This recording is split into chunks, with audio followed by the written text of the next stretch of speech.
Hey everyone, welcome back to On Purpose. Thank you so much for reconnecting every day, every week to become happier, healthier, and more healed. One of my favorite things to do is to sit down with people and understand their mindsets, understand how they became who they are, and understand what they go through in order to create the work they do. Today's guest is someone that I'm excited to connect with, to understand more about his mindset, his approach, and his upbringing. The guest is Lil Nas X, or Montero, a 24-year-old award-winning rapper, singer, songwriter from Atlanta, Georgia.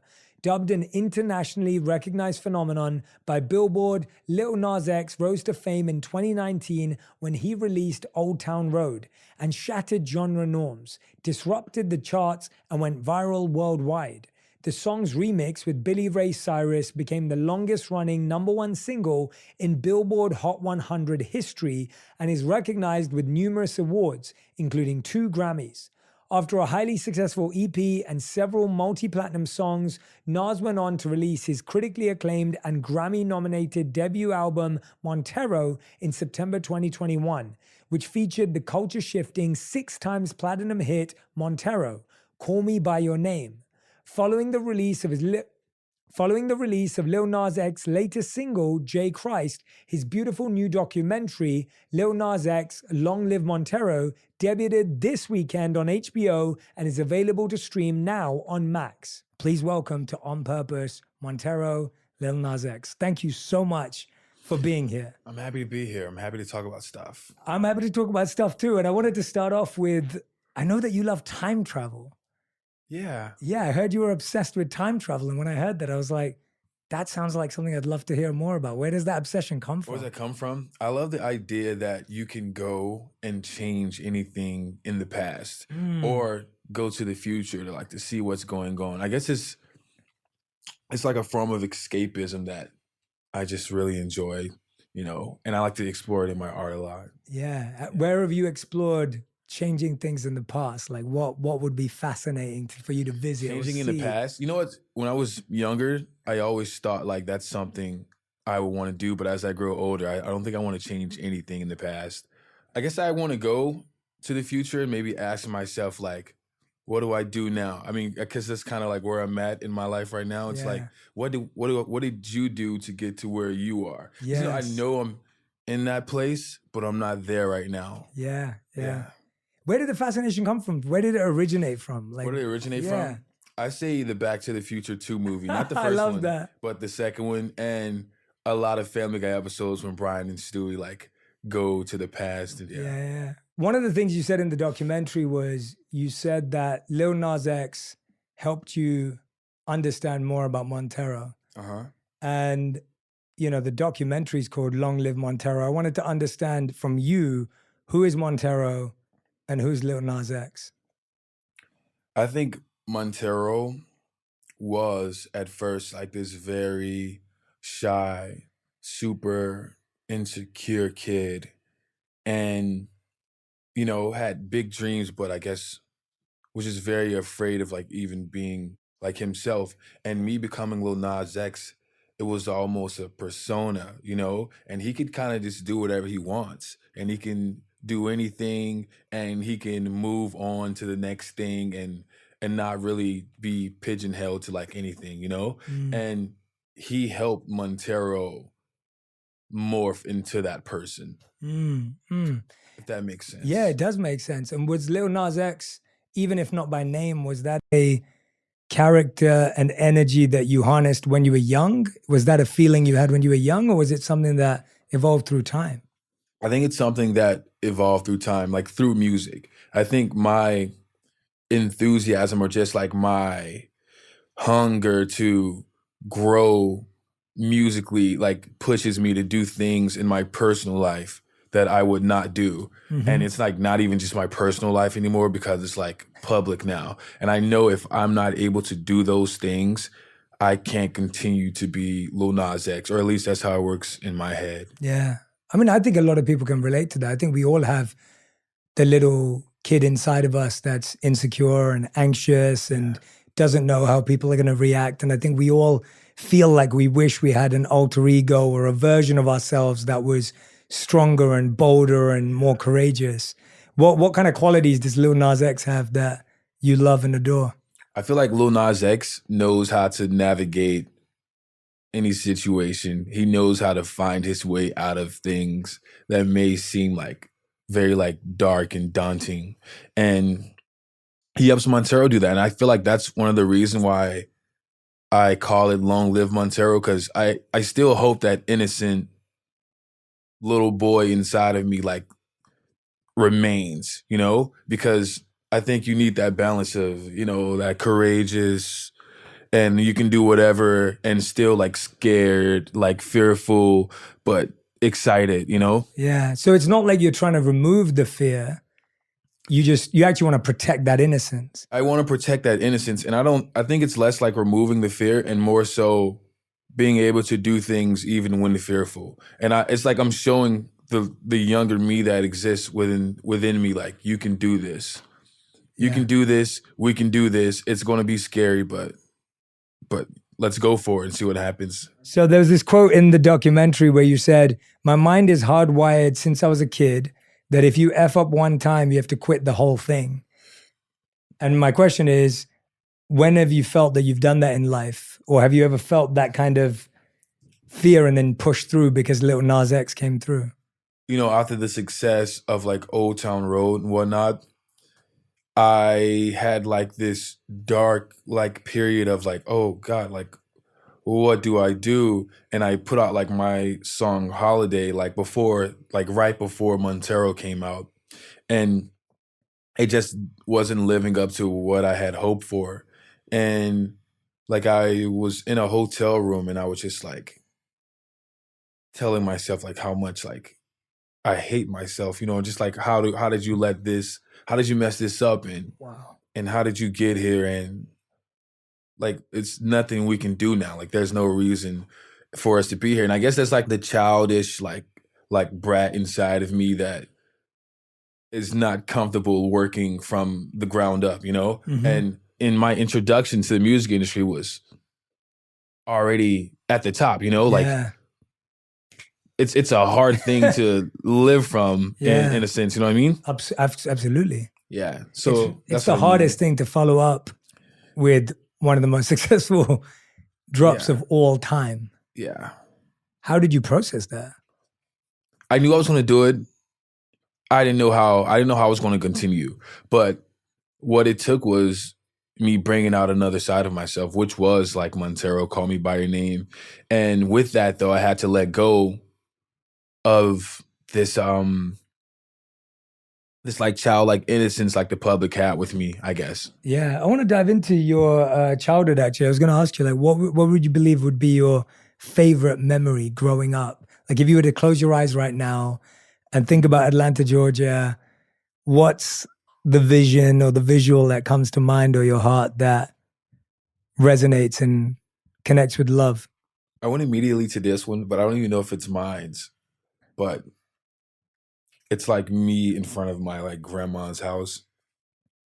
And I'm just like running around the tree. Like, I don't know. That's beautiful. But I feel like that's one of my first memories, you know? Yeah. And it's just like bliss. Where was that? Like where was the house? What did it look like? What are you seeing? It was actually an apartment and it was in Bankhead Courts, Atlanta. It was like basically the hood, you know what I mean? But at that time, you know, everything felt all right. So, yeah. Yeah. And how old are you in this memory or this? I feel like I was maybe like 5. Wow. It was right before the tree got cut down, too. Yeah. Kind of symbolic in a way. In what way? I don't know. I guess life increasingly became more like real. Things started to happen within like, you know, my family life. And also at that time, recognizing even at that age, like, you know, my sexuality and whatnot. Mm-hmm. And I feel like it, you know, became like a rocky like ship from that moment. Is that when you started to become more aware of your sexuality? Was that an age that it started to become? Yeah, I mean, because that was the age I started to become like aware of myself. And it was also like becoming aware of the world around me, you know? And it's like, oh, this thing that's really bad that nobody seemed to like. Mm. I happen to be that thing, but maybe maybe it's not that bad, but also, God's like probably super mad at me, and I don't want God to think I'm like being disrespectful or anything. And it's like, you know what I mean? Just Hmm. all those things that I feel like I shouldn't be thinking about at like 6. Definitely. That's a lot. That's heavy to be thinking about at 6. Yeah. Yeah. It's a lot, I think, for anyone to be processing at 6 years old. It's a lot of things to be questioning. I mean, in that memory, you talked about your grandmother, and I know that when your great grandmother passed, that was the first person that was close to you that you lost. Yeah. And that was when you leaned into music. Hmm. How old were you when that happened, considering that memory you have that you just visualize? How old were you when that happened, and how did that make you lean into music? That actually happened when I was maybe 18. So, Wow. but at that time, my dad had already had custody because I used to live with my grandmother from like when I was like 5 until like 11, and I was just like the golden child. I was like spoiled, and like I got so much love, and I was like, you know, I was the baby of the family. So once my dad got custody of us, he played like much more like hardball kind of vibes. And I didn't see my grandmother as much, but she was still like number one person in my heart when I like thought about like love. And, you know, around 16 or so, like I was told she had cancer, and it was like this thing that I was like, oh, it can't be true. And I kind of just like tried to forget like it existed. I'm like, well, she's still alive. Like, maybe that was just like Denial. yeah, I think it was like a lot of now, even when I was around her, like, noticing that she was like getting skinnier and like looking different, and she would like say things like, I'd be like, Grandma, I love you. And she'd be like, like I don't love myself and stuff like that. And it was really hard to like hear and listen to this person that you have so much love for, like lose like faith in life and just like the world in general. And it's like it's also the person that has took on a role of being the back of the family for so many people, like of the person, the grandmother, like she has like the family Yeah. reunion, she has everybody over for Thanksgiving, she watches the kids, like that's like a big thing in the Black community and whatnot. And now like she, I guess, like feels cheated by life. And I guess I could feel that through the way she would carry herself at that time. And so it was really hard once she passed, and it was something I tried to like brush over. Yeah, yeah. It's interesting. I actually lost my uncle when I was around your age at that time, and he also was diagnosed with throat cancer. Yeah. And I was really close to my uncle. He taught me how to drive. He helped me get my first job. He used to own like a news shop and sell newspapers and stuff. So he would like let me work in the shop and make a little pocket money. And then when he died, it was really interesting for me because I was getting more into spirituality at the time, and he was really angry that I was getting into spirituality. And so he was so mad at me. And like, when he was really, really unwell, he'd be like, well, I hope you're not going to get spiritual, and I hope that's not going to be your path. And so he was kind of losing that positive spark. He was always like this positive energy. And then towards the end of his life, he was more angry than anything else. And it was, it was an interesting experience going from someone that again loved me so much, helped me so much, someone that I was very close to then feeling like he actually didn't like who I was becoming. How did you feel your grandmother's love evolved for you? I'm sorry about that. Oh no, thank you. You inspired me to be vulnerable and share it back with you because I guess we both lost someone that we cared about at a similar time. But yeah, how did your grandmother's love evolve for you from that 5 to 11 age when you were living with her? Like, how do you think she loved you that stayed with you? I guess that's like afterwards 5, or like during the time. Both. My grandmother's like one of those things that she really loved when, life, I guess, wasn't like great, like where we lived and, our like financial situation and just like, what comes with, getting older in life. And, I got all the love. I got all the love. And, sadly, my siblings got the other end of that stick, I guess. And around the time my dad got custody of us, I didn't feel like that special child anymore, which is probably good for my young ego, like feeling like I had to be like that one all the time. And I guess I kind of stopped seeing my grandmother as much. Mm-hmm.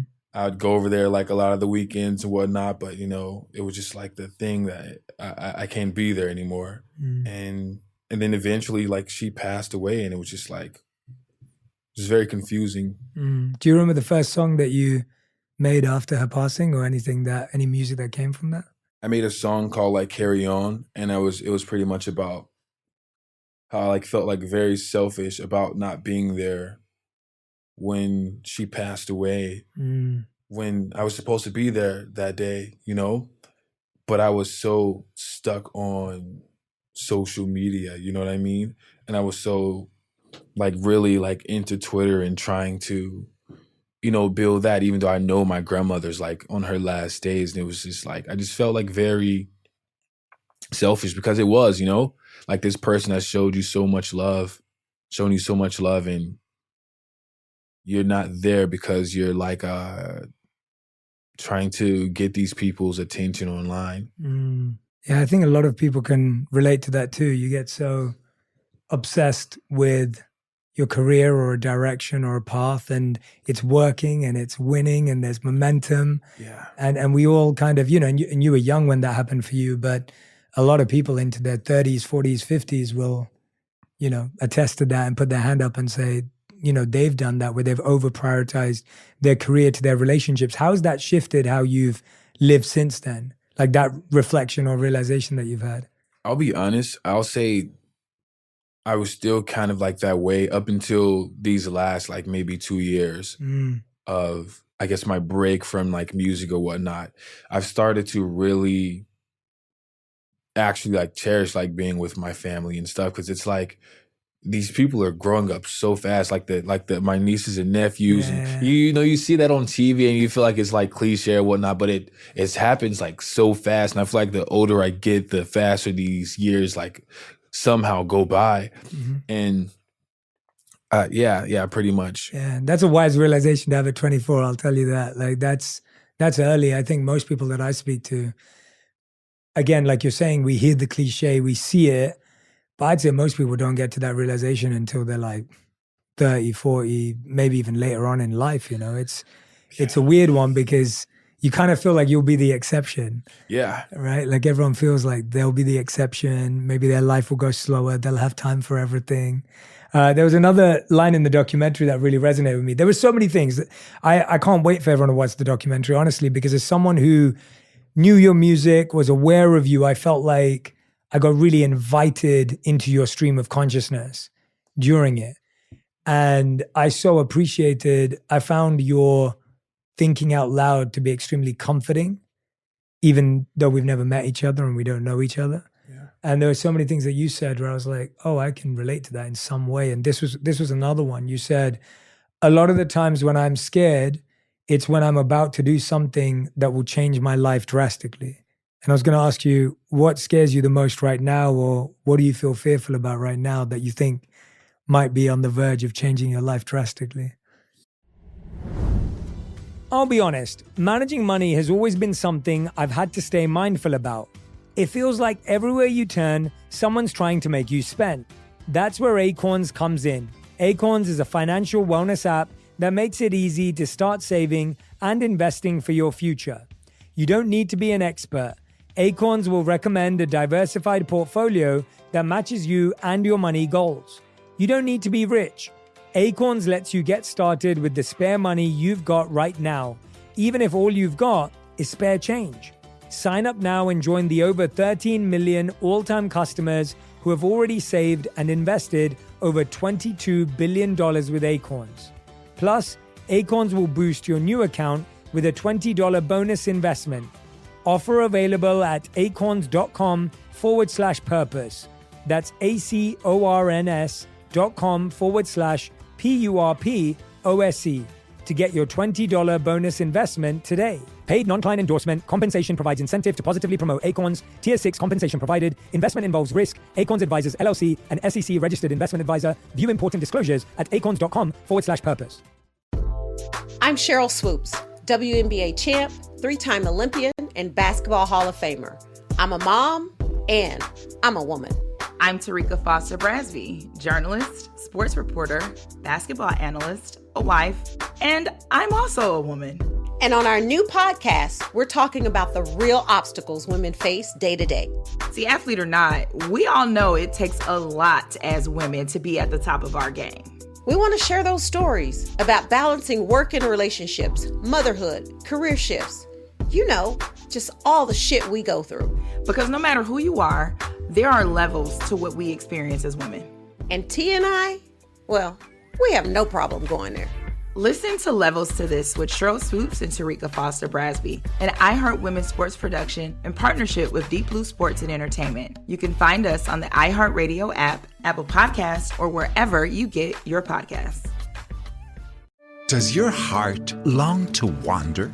To discover the deep secrets of coral reefs, explore the wonders of the California coast, and island hop from the Galapagos to Madagascar. Feed your wild heart. Travel the world. Right here in San Francisco at the California Academy of Sciences. Get tickets at calacademy.org. Uncover the ocean's deep secrets in the Twilight Zone exhibit. I think just like my place right now in my actual like career in like these last like couple of weeks, you know, I've never been here like mentally and actually like physically, you know, where you've like been so like focused and like zoned in on what you're doing and you push your art out into the world and it's kind of like received negatively by like the majority, you know what I mean? Mm-hmm. But then like also understanding why, you know, and having to like see it through. So I guess that's where I'm at right now. And my next move, you know, the things that I'm planning on right now, I feel like somewhere in here there's going to be this magical moment that I can't even take credit for. And yeah, I feel like that's going to sweep. I feel like that always happens. So yeah, there's always magic in the messiness. Yeah, but it's not fun. No, not at all. Yeah. It's been a lot. Yeah, no, we'll get to that as well. There was another line that kind of sparks what you just said. Now you said you talk about wanting a little bit of chaos. Like there's a part of you that likes a little bit of chaos, and I was going to ask you, what does positive chaos look like to Montero, and what does negative chaos look like? I think that the thing is, it's usually when I can control it. I've lost. I don't think I have the grip on controlling it. I feel like it does a lot of what it wants now. You know. Yeah. I'm usually like strategic with things, and I can kind of like move the conversation. But that's the chaos I like. Yeah. Yeah. It's kind of like a kid that starts a fire and it's under control. Yeah, and then as it's opposed like, to a forest fire. Yeah, it's not to like I'm just like, oh, this wasn't supposed to. This is not my chaos. Yeah. But yeah, I like to keep things interesting or whatnot, and lead the conversation around it. But yeah. I think all of us love that. I love and I appreciate the honesty. Like I think we all love chaos that's under control and that we can control. Yeah. Drama that we can control, but then as soon as and it's funny because it always starts like that, right? Like even a forest fire starts because there was a little controllable fire, but then it spread really, really fast. Yeah. And that feeling of things leaving your grip is like the most uncomfortable feeling in the world when you feel something just like it's the worst. It's the worst feeling ever. Yeah. When you feel that way, when you've created something and then it takes a life of its own, so you've experienced it positively and challengingly. How do you process that? Or how do you allow yourself to be okay with creating something controlled and then it becomes fully chaotic and out of your control? How do I allow it? It can get almost like depressing, but you know, actually depressing, and you can become like super angry with yourself, as I said like earlier or whatnot. Yeah. And yeah, I mean, it gets that deep. Yeah. Yeah. Yeah, because you said recently, and as you brought up the last 2 weeks, you said you said you felt like you really messed up this time. And I was like, you know, and you were saying that it affected your mental health, right? Like it really felt like it affected your mental health. And I'm like, why did you feel that way? And in what way does it affect your mental health? I already kind of like explained the situation, you know, in that video, but it was this thing that artistically, it was just supposed to be like, I'm returning, like I'm back like him, you know what I mean? And it turned into this whole thing where it was me trying to dunk on Christians or something. And that was never like what it was. Never. And then I looked at the video with me like eating like the communion or whatnot. And I was like, okay, this looks really bad on paper. This thing that I thought was just like a little jokey, fun video. I also had to think about like how many of my family members are like Christian, like my grandmothers and stuff, and you know, like aunties and things like that. And I'm like, wow, like, do they see this as that too? If they do, like, you know, that's really messed up, and it's, you know, it made me sad. And then, you know, on top of that, like seeing like actual fans like turn and say like, whoa, why is he doing this? Why does he keep messing with these people? And I think another thing was messages got turned around. And because one got turned around, the idea of Montero, Call Me By Your Name, which is me like taking ownership of this place everybody tells me I'm going to go. And that was just turned into, oh, he's teaching Christianity a lesson, when that's not the case, you know? And now this thing was like, oh, I'm Jesus. I'm back like Jesus, which is, if anything, it's like homage to Jesus, like this guy that made the greatest comeback of all time. And I'm not the first artist to do such a thing. That message like turned around, and I didn't know how to like do anything with it. It wasn't my chaos anymore. It was the world's, and anything anybody said was true, because that's who I am as a person. I'm this troll, and I want to make these people mad. And so everybody can run with that. And there's nothing I can do about that. I can say as many things as I want, but knowing my history, they look right, I look wrong. Yeah. Yeah. Well, I think the way you addressed it, and you're addressing it right now, is helpful and useful to people, because I think it came across very clearly to me, and it does today too, even sitting with you. Like, it's not something you're trying to disrespect or mock. But for people who feel that way, what would you say to them? Like, for someone who feels that that is what it is, how would you say to them? Yeah. What would you want them to hear? It's probably a better question. You know what's crazy? I feel like I've said, you know, I apologize for the communion thing. On that note, everything else, I'm not sorry about. I don't think I did anything wrong. You know what I mean? And it's like, I've also been making like a lot of like gospel music, like to like God and like my spiritual side. And I hate that this whole thing is turned into like a mockery, which it isn't, you know? Yeah, no, thank you for sharing that. I appreciate it. And I think there's also like, I was going to actually, maybe that's a good thing to talk about. Like, obviously your father's a gospel singer, right? Yeah.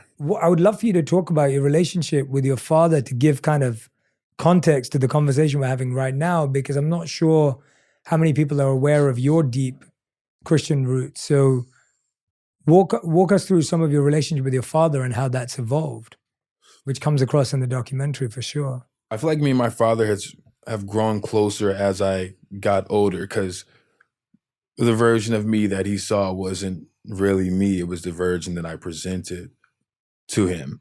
So as I've like come out and whatnot, like even before I came out though, my dad, well, when I initially came out to my dad, he was just like, you know, the devil may be tempting me or whatnot. And it's definitely taken its own journey, because now like my dad, it's like, yo, do you have a boyfriend kind of vibe? Like, you could tell me about that stuff. Like, you can let me know that. And, you know, he even came with me to like a gay club with like my brothers and sisters one time, just like dancing and stuff. It's been a complete like 180. How does that feel? Like, because from going from, you know, coming out to your parents and your father saying, yeah, you know, I mean, that is a really extreme, obviously, reaction on one end, and now coming with you to a gay club. Like, how does that transition even, A, how does that transition happen? B, how does that feel? I feel like it was an overtime thing, and also him like learning me as a person. Like I feel like him seeing me in interviews and stuff like that was like the same for everybody else. Like I feel like the entire world started to see me, my brothers and sisters, my family, everybody started to see me at the same time. You know what I mean? I feel like before that, I was just very like meek about everything. So over time, you know, with Call Me by Your Name coming out and like the entire like Montero album like roll out and me inviting him and like listening to my songs on my last album, that's how he learned about me. And I feel like him hearing me from my own mouth and like in the world and seeing me in the world like help him understand me more. And I feel like over time he was like, okay, I understand now. You know what I mean? It feels like you've also always had this compassion for people who don't always understand you. Like even when you say when you first told your father, like, and he had that reaction of maybe the devil's tempting you, you actually understood that. Like there was a part of you that went, oh, I get that. And then there's other parts in the documentary, true, when you have protesters outside. Yeah. And again, you're like, I'm actually happy that they have something that they belong to and they stand for. Like there's a compassion and context that you seem to have. Even when you're the one who's trying to express yourself, you can see how it's hard for people to digest that. Would that be fair to say?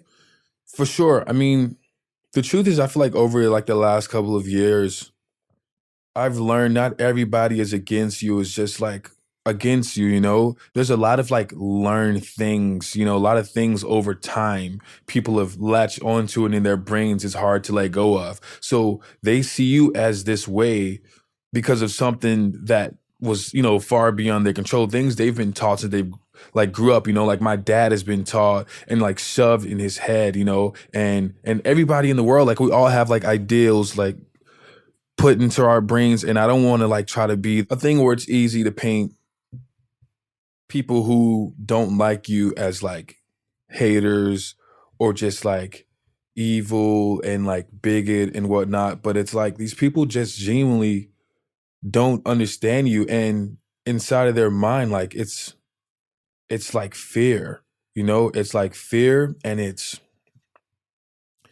like discomfort and it's all these things that the human mind wants to run from, you know? And I understand that because I still have those things. Yeah, we all see things in others that we don't understand. And as soon as we don't understand something, the most human emotion is to feel fear. Any sort of change makes us feel fear, any sort of uncertainty. So if we look at someone and we feel uncertain about them, it generally sparks fear. That's how we've almost been conditioned as humans to just feel fear. And so, as you've said before, you said some people see me as the satanic devil that is going to ruin the world. Like when you say things like that, what are you actually trying to do? When people see you that way, like what I'm interested in is when people see you that way, what are you actually trying to portray that sometimes gets seen that way? It's more so taking all these things that I believe have been used to like demonize me and a lot of other people and these conspiracies, and it says, okay, this is what this looks like. Is this what you actually want to see? You know what I mean? Is this who you think I am? Okay, I'm going to do those things. I'm going to do those things. You think I'm like this, so I'm going to do these things. When you're building a new album, building a new song, making a music video, what's your artistic process? Like, where does it start? Like what happens? Is it you taking notes? Is it journaling? Is it working with your team, your dancers? Like, how does new work get created in Montero's world? Can we pause for a second? Yeah, of course we can. Of course we can. Yeah. Okay. Yeah, I'm with you. I want to step outside for Of course you can. minute. Of course you can. Yeah, absolutely. Of course you can, man. Of course you can. Let's open up the... Absolutely. Take your time. Got you.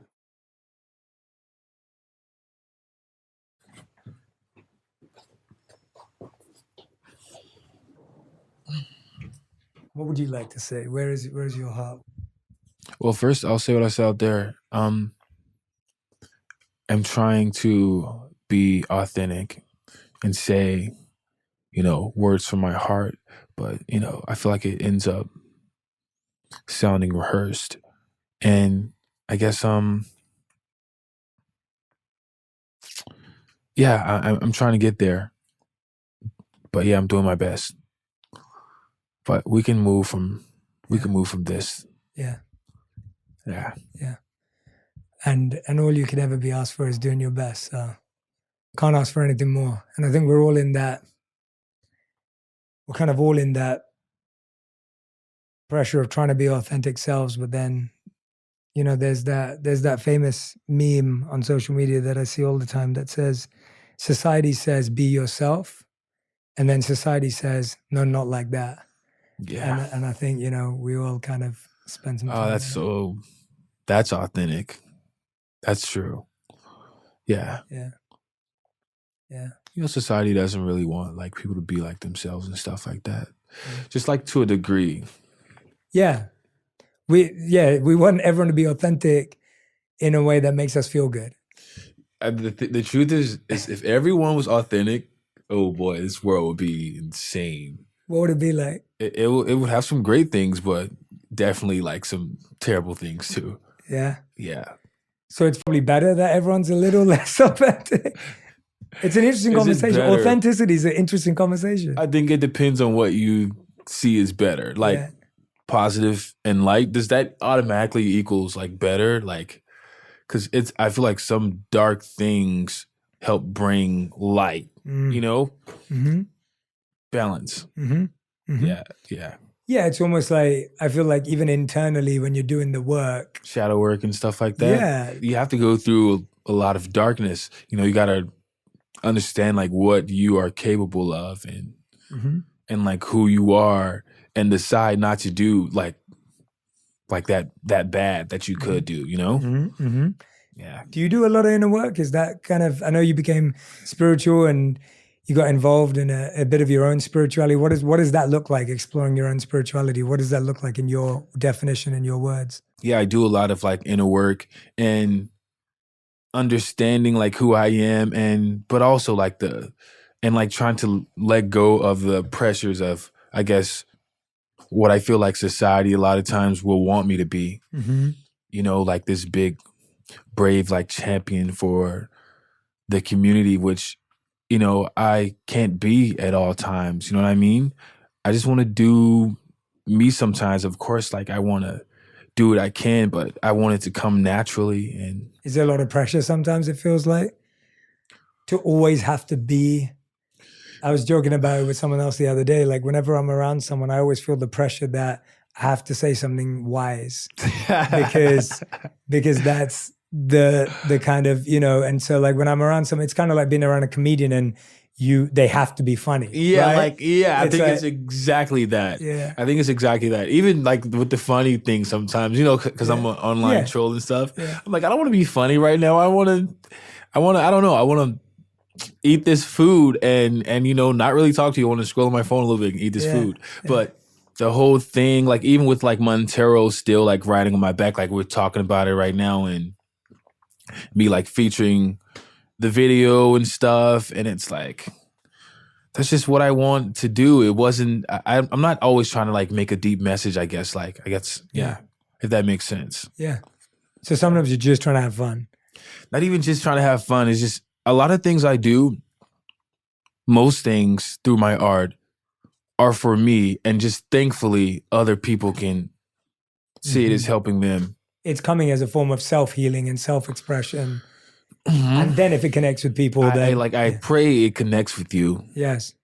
But I don't know. I'm not trying to be a martyr, if that makes sense. Yeah. I mean, Rick Rubin was here a few months ago and he was saying something similar. He was saying that he thinks that true art and true creativity is not made for consumption. Yeah. In that it is consumed and it is loved and it is connected with, but it wasn't created thinking, well, how are we going to find the thing that connects? It's creating something that comes from within. Would you agree with that? Does that hold true? I agree completely. I like Rick Rubin. Yeah. Yeah, I like his book. I only skimmed through it, but I like it. Yeah. Yeah, it's a great book.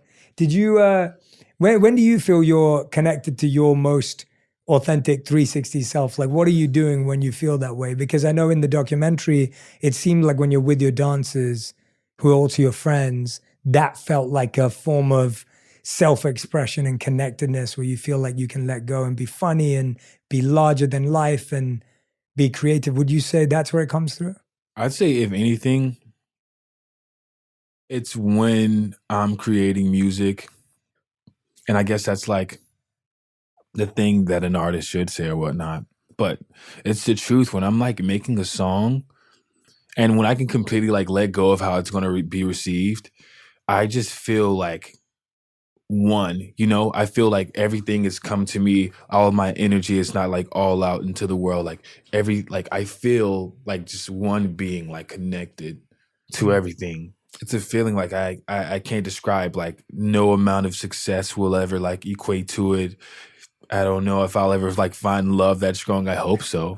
but yeah. That's I think that's the thing we're all looking for, right? Like we're all searching for like, and it's almost like you can't manufacture it. Like you can't engineer it. It either happens or it doesn't. You can't fake it. Yeah. Yeah. You feel it sometimes and sometimes you don't. Yeah. Yeah. You said you wanted to stay the acceptable gay person at first and you didn't want to be the one that shoves it down everyone's throats. And then now we're talking about, again, being authentic. I think we're always trying to play again to what people around us wanting to be. And then it comes out. How did you kind of go, well, no, I'm not going to do that. I am going to allow myself to free myself. Hey y'all, Nimini here. I'm the host of a brand new history podcast for kids and families called Historical Records. Executive produced by Questlove, The Story Pirates, and John Glickman, Historical Records brings history to life through hip-hop.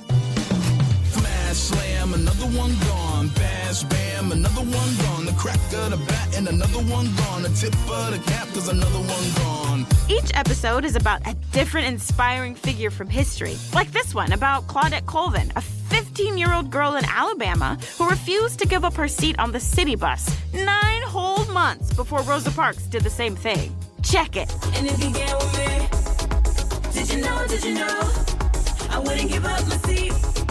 9 months before Rosa, it was Claudette Colvin. Get the kids in your life excited about history by tuning in to Historical Records. Because in order to make history, you have to make some noise. Listen to Historical Records on the iHeartRadio app, Apple Podcasts, or wherever you get your podcasts.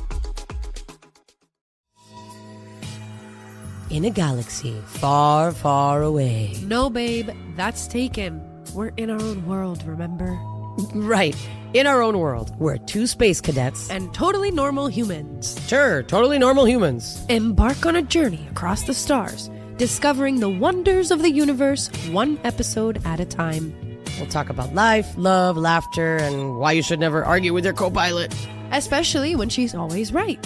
Right. And if we hit turbulence, just blame it on Mercury retrograde.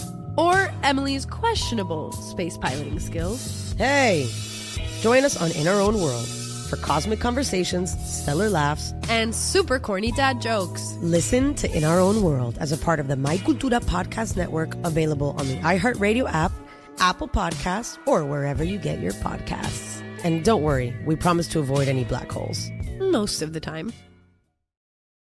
Hey friends, I'm Jessica Capshaw. And this is Camilla Luddington. And we have a new podcast, Call It What It Is. You may know us from Graceland Memorial, but did you know that we are actually besties in real life? And as all besties do, we navigate the highs and lows of life together. And what does that look like? 1,000 pep talks, 1,000,000 I've got yous, some very urgent I'm coming overs. Because, I don't know, let's face it, life can get even crazier than a season finale of Grey's Anatomy. And now here we are, opening up the friendship circle to you. Someone's cheating? We've got you on that. In-laws are in line? Let's get into it. Toxic friendship? Air it out. We're on your side to help you with your concerns. Talk about ours, and every once in a while, bring on an awesome guest to get their take on the things that you bring us. While we may be unlicensed to advise, we're going to do it anyway. Listen to Call It What It Is on the iHeartRadio app, Apple Podcasts, or wherever you get your podcasts. I feel like it's a push and pull, because of course there's still parts of me that, want to please the people around me. I mean, I feel like that's the whole idea of like something being successful a lot of the times. We got to make sure it's packaged enough to be authentic, but also able to be like digestible at the same time. I almost feel like that's where we're all trying to exist. There's this, you said something that resonated with me. That I was going to read something from F. Scott Fitzgerald. Yeah. And so he has this beautiful quote that I'm fully obsessed with right now. And it when I look at you as an individual, this is, and you can reflect on how you feel about it. So he said that the test of a first-rate intelligence is the ability to hold two opposing ideas in the mind at the same time and still retain the ability to function. In his words, one should, for example, be able to see that things are hopeless, yet be determined to make them otherwise. But the way I'm reflecting on you is this idea of like, you want to be doing things that are for the self, but then at the same time, it needs to connect to people. Like you want to be able to be who you are with your friends and your family. Yeah. And you realize that sometimes you got to tone down parts of yourself, but then sometimes you don't want to, right? We're constantly all of us are trying to be two things almost. Yeah, for sure. Why is it so hard then? I don't know. And I feel like that goes back into the whole thing of like, we are like not in control completely of things. Like no matter what you do, how much preparation or whatnot, it's not something you control. Like people going to love stuff or they won't. Absolutely. You said about love there, you mentioned. How does finding love play a role in your life when, it's not I think always... This year is the first year since 2021 that I'm going to be open to like finding love, because I was kind of very closed off to it. It's like, no, I need to focus. I have really, really big dreams that I don't want to share with everybody. Yeah. I have really, really big dreams, and it's like, I feel like anything that I can see as a distraction can get in my way. But at the same time, like that whole contradicting thing, love can help inspire you to make like even greater art. But I wanted to just have my like phase of being young and having fun with a lot of people, if you know what I mean. Yeah, absolutely. I know what you mean. Yeah. But don't you think, again, it's interesting, right? Like it is daunting. I agree with you. And yet I find that most people, of course, everyone wants to have a good time. I'm like that too. Like I love laughing. I love having a great time. And at the same time, again, talking about the paradox or the contradiction, I also want to have meaningful connections, because the last thing I want to do is have a superficial, artificial conversation with someone. So it's like this, it's funny how the things we find daunting are often things that even that person's kind of yearning for. Like I don't think anyone's ever had a really deeply meaningful conversation and then walked away from it going, that was a waste of time, right? Like, do you know what I mean? Like you're never going to say that. Like you're never going to, like I had a dinner with someone in London recently, and it was a group of us in a similar industry, and everyone was being vulnerable and we were laughing and connecting, but everyone was sharing their pains. And we walked away and no one was walking away going, God, that was the worst dinner. Everyone's going, that's one of the best dinners we've ever had. And I find that with artists, it's hard to have that, I guess. Like it's hard to find that. And so do you feel like the dancers are where you find that? Like, is that a place of safety and a place of joy? I feel like that's definitely a place of joy. Yeah. And I don't like get super serious with them, or barely like anyone for that matter. It's only me. Yeah, for sure. I feel like I share most of my like therapy sessions at home alone with myself and my cats in the distance. But yeah, like talking out loud to myself when all the voices in my head are saying like the most crazy, terrible things you would ever hear a person say. It's useful. Yeah. It's helpful. How ridiculous can the voice inside your head get? Like what? How far will it go? Ridiculous as in like, that time that I told you about, like the hotel incident. Like it's easy when you're like down or in like a hard place for all those voices in your head to like gang up. And it's like, okay, this is the time. It's like, everybody go, go, go. Yeah. And talking out loud can be that saving grace of a factor. Like, no, this isn't that bad. This thing isn't that terrible. We're going to get out of this thing. We've been through worse. We will go through worse. So we got to make sure we get out of this thing so we can know about the worst. You know what I mean? Yeah. So yeah, like that helps a lot. That's a great technique. Yeah, I fully agree. I think when you're lost in your head and in the silence, oh my gosh, you have no idea which voice to follow, which voice to let lead. It's the worst when you're like, oh, this terrible voice has a point. You know, it's like this one's saying something maybe I should listen to. Yeah. It's like, no, he's not. Like that's a terrible idea. Yeah. Have you ever used that technique where you label certain voices that you see as recurring and you give them a name and a way? Because they say that that's a great technique of your inner critic, like giving it a name, giving it a personality. Have you noticed certain ones that keep coming back? I don't give them a name per se, but as I said, like I'm a spiritual being, and I feel like just like me, like I have my thoughts, my wants, and my purpose. That voice in my head was, created by the universe. It has a job, and I think its job is to give me just enough to fight against. You know what I mean? Yeah. So it's like, I don't hate this voice. It's like, you're part of me. We're one. We're together. We're in this together. You're doing your thing. I'm trying to do my thing, but I can't listen. I can't listen to you on this. That's powerful. That the ability to the more there's that famous saying that says the more you resist, it persists. Like it just keeps persisting. If you keep kind of butting heads against it, and what you're saying is actually, I don't hate it. I recognize it's like, a part of me. I see. I know that's your thing. That's literally why you're here. I can't be mad at you for fulfilling your purpose. Like, yeah. Yeah. You do have that quality, like that ability to recognize that everything has its place and everyone has their place. Where does that come from? The compassionate, like, parts of me trying to make sense of everything. I feel like it's so easy to label everything as like a demon or just like a terrible, just like dark thing. But it's like this thing, it exists, it has emotions and it has feelings just like you. And it's just trying to do its thing. Yeah. There was this one statement that reminds me of what you're saying now. You said people feel a lot of things about me, but boy, do I love this kid. Yeah. In the dark. How is that journey of I love this little Montero, this kid inside of me? How is that developed? Like, what has that taken for you to get to a place of being able to say that? Like, I love this kid, because I think that's a journey we're all on. I think, and it's like something everybody knows, but we forget a lot, but we're literally just all like the same person in like a different life path. You know what I mean? Mm-hmm.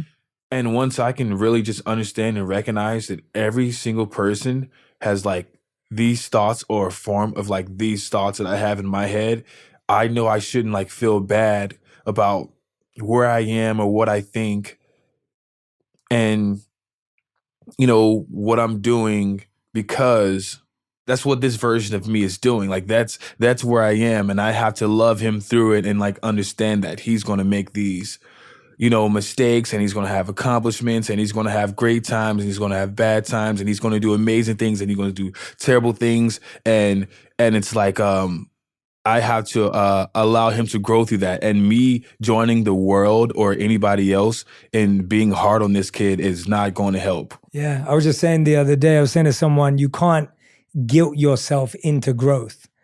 It's impossible. Like you can't shame yourself or embarrass yourself into becoming better. Like when was the last time you made someone feel guilty and they were like, yeah, I'm going to be the best person in the world now? Like it doesn't work that way. Yeah, I think cliche as it is, like, love is really the answer for that. How does it feel? I know you're going to go today or tomorrow to show your family the documentary. Like, how does that make you feel for them to be able to see this?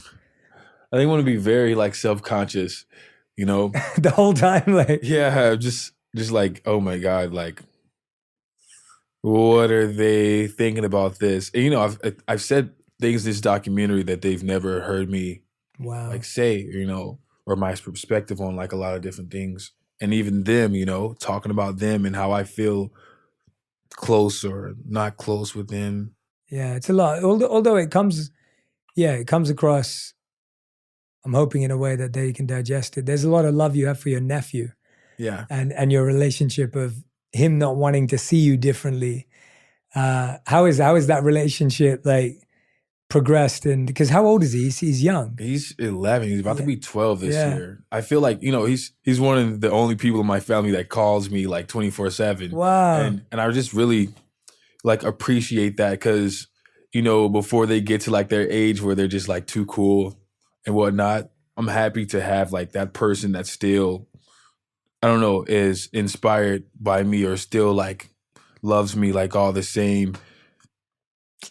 And yeah, throughout everything. What will he say to you when he's calling you up? Like, what is he doing? What's a 12-year-old saying? Kids like he will call and kind of just like say, "Yo, what's up?" and then just be like silent for a minute, and then it's like, "Yeah, I've been on Fortnite and like stuff like just like kid stuff," and I love that. It makes things much smaller because in my head, where I have all these things that I feel like are the big grandest like problems of my life and blah blah blah, he's like in school like trying to get his grade up in science, you know what I mean? It's like these things, yeah, it keeps me like down to earth. Yeah. Yeah, it's like when my mum calls me up and I've been doing, whatever crazy thing, and then she's like, "Have you eaten today?" Like that's all she cares the about. little Like, stuff. It's like yeah. She's like, makes everything. "Have you had your lunch? Like, have you taken your vitamins?" Yeah. Like that's what my mum will say to me, and I'm like, "Mum, like, I'm at the White House or whatever it is." She's just like, "Yeah, have you had your vitamins?" Like, it's the best thing though. Yeah, it keeps you grounded. Yeah, keeps you connected. And you're right. Like so often we just start getting lost in this, this big vision of what we're doing and what we're creating, and it kind of just pops the bubble. Like, they come along and just kind of, it's not that. It makes deep. it much like smaller and easier to maintain in a way. Yeah.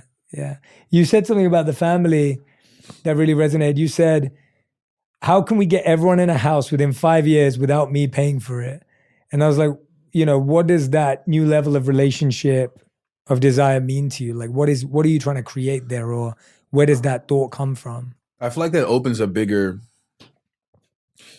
like question or like current like problem in my life. I'm like not a little boy anymore. Like I'm a grown man and I have to take on like this like leadership role. And I feel like once you break society down, everything is still like tribes and whatnot.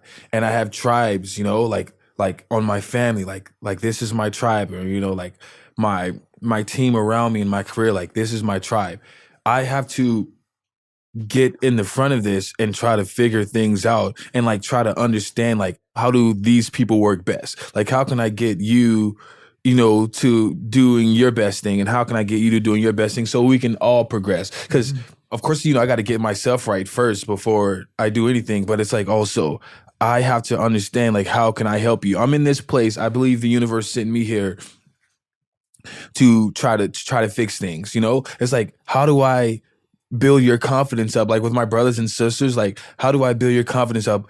Us, all these people that grew up in these places where we've been told over and over in our life by even each other and our family members and the world that we're not like, how do I get you the confidence to chase your own dream? Or if your dream's not something like grand, how do I get you to, I don't know, be on my team and just something where you're happy? And it's so hard to get people organize things and realize that this is something I have to do, because if I don't do it may not get done. You know what I mean? Yeah.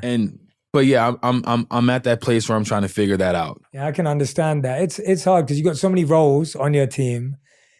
Then there's family, there's friends coming up. I mean, it's hard, and it's hard to put everyone on too. I mean, I've spoken to so many people who, today, like top musicians, artists, actors who've had that years ago where friends wanted to move from their hometown and come and join the team. And then sometimes they didn't want to put in the work, and sometimes they did, and sometimes they made it. Like I know a friend of mine this person used to seat people at his shows 30 years ago, and today she's directing documentaries with him. That's amazing. Right? And it's like a beautiful journey, and it's amazing for them to have. But then on the other end, you've also got friends who are given a route out, but then they let the money and the fame and the drugs and alcohol and everything consume them. And you recognize it's almost like you can only give people opportunities, but they've got to take them for themselves. Yeah, and that's hard to like come to grips with, Like you can give as many like speeches or or talks or like as much guidance as you want, but it's just so hard to help some people up. Yeah, it is. It is. Yeah. But that's something that feels important to you. Yeah, something that feels important. It's also something that, you know, it crushes you a little bit. You know, back to that whole like factor of you can't control this thing. Yeah. You can't.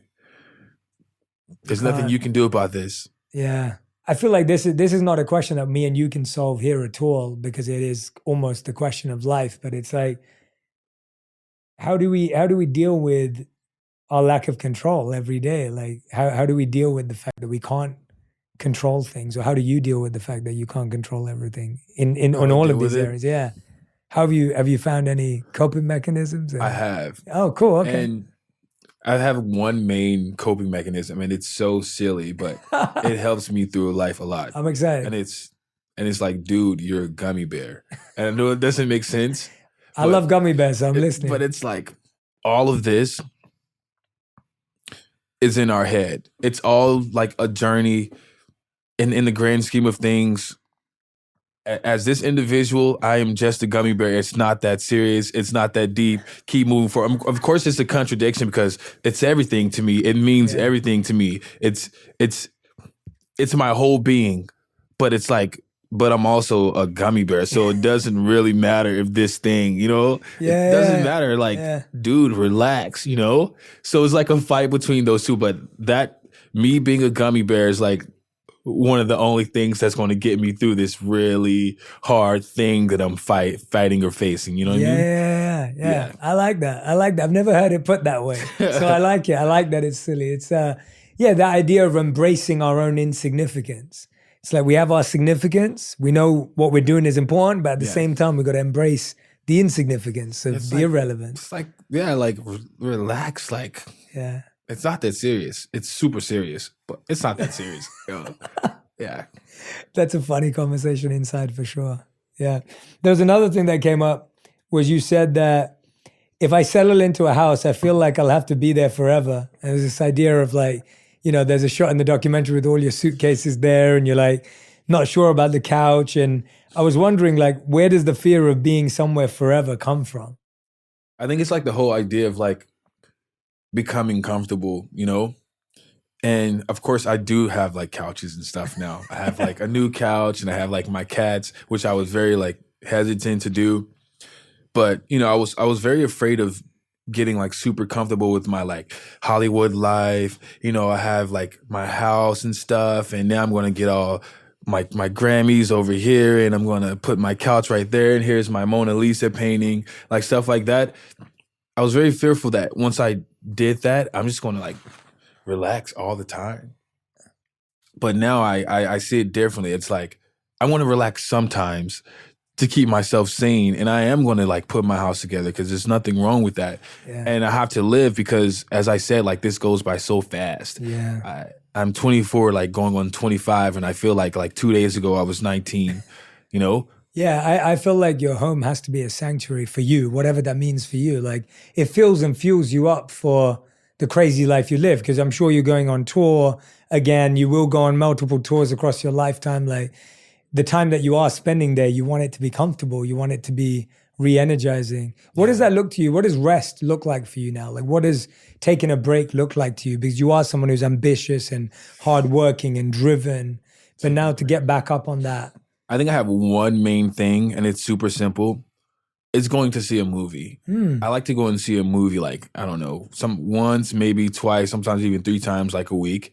And that's like my escapism moment, or like my moment of like rest or away from everything, you know, like during my time, you know, when I dropped the artwork for my last single and like it was like a hellscape. I went to see this movie called Migration, which is like this animated movie about like birds, like flying places. And it's just like this fun, like childlike movie. And I was there. I was in that movie. That was my rest. That was my peace. That was my sense. You know what I mean? Yeah. Yeah. I love that. I love going to the movies too. Was that the most recent thing you saw? Was there anything else that kind of, what's been the best movie you've seen this year? With the Oscars are coming up too. I think I went to see like Poor Things, but it was very dark. I haven't seen Great that yet. movie, but very dark. What was it like? I haven't seen it yet. What was it like? Yeah. It was like, Emma Stone just giving like an amazing performance. It was also like this movie that was so weird, nothing like what I've seen before, like very like Ari Aster like vibes. You know what I mean? Right. Yeah. Yeah. I'm glad you're not giving it away. I really want to see it. I don't want to give away the yeah, entire yeah, thing. I really want to see yeah. it. Yeah. I'm looking forward to it. I love going to movies too. I'm a big, I loved Oppenheimer last year. Have you seen that yet? I saw Oppenheimer, but it wasn't for me. Yeah, it wasn't for me. Yeah. I'm a Nolan fan, Christopher Nolan fan, and like every movie he makes, I'm like, I love it when. Well, Oppenheimer I got more of. Tenet was the one that was the hardest one to get. I don't know if you ever saw that. I like Tenet. Yeah, I didn't so did get I. it, Yeah, but I like it. Yeah. He makes movies. I love his movies because he's always creating things where it's not set up to be consumed like the average movie. Like you gotta You have Google to think about it. Yeah, you gotta have to look up and go on a forum or something and try to understand it. Yeah, I'm that guy like looking at every little graphic explaining like the time frame and everything else that comes with it. Montero, what is it that what are you excited about over the next 12 months for you? What's something that's inspiring, pulling you and pushing you forward right now for the next 12 months? I think the main thing I'm focused on is